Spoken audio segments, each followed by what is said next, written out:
Hello everyone, good morning. তোমরা সবাই কেমন আছো? নিশ্চয়ই খুব ভালো আছো, আর আমিও কিন্তু খুব ভালো আছি। আর এখন বাজে 6:30। তো দেখো, আমি গেছিলাম এখন অভ্রকে স্কুলে দিতে, মানে গাড়ি এসেছিলো, স্কুলের গাড়িটা এসেছিলো, তো ওকে ড্রপ করতে গেছিলাম। তো এখন বাড়ি যাচ্ছি। চলো, এইভাবেই শুরু হলো সকালটা আজ আমার। তো দেখা যাক সারাদিন কেমন কাটে না কাটে। চলো।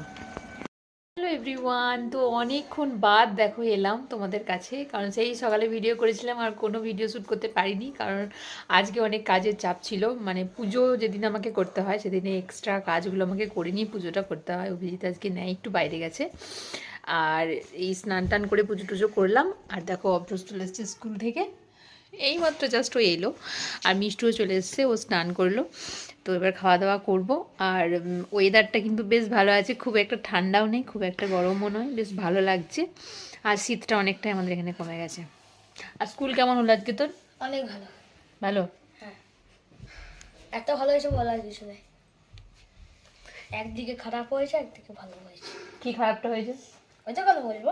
এটা বন্ধুদের মধ্যে হয়েছে না? দেখছো, বলবে না, সবাইকে বলবে না, কোনো কথা বলতে চায় না কাউকে।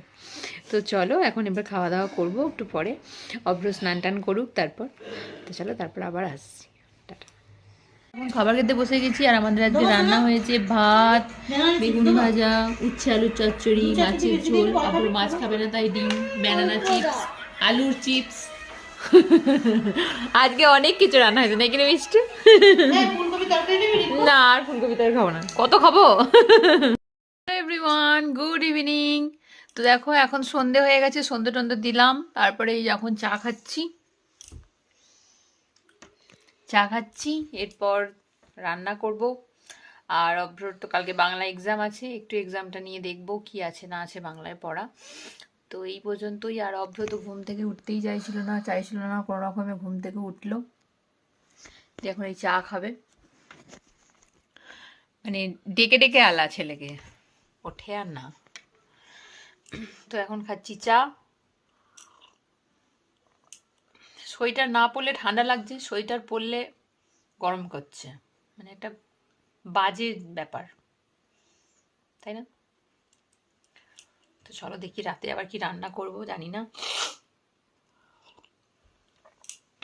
আর দিদি ভাই ওই ঘরে মিষ্টুকে পড়াচ্ছে। অভ্র তো উঠছিল না, উঠিয়ে এই উঠলো। আসলে অনেক সকালে ওঠে, তো ওই জন্য কিছুতে ওর ঘুম ছাড়তে চায় না। স্কুলটা যেহেতু ওদের খুব রাত 11:20 বাজছে, কখন খেয়ে ওপরে এসছে, এখনো পর্যন্ত ঘুমোবার নাম নেই। আর সকালবেলা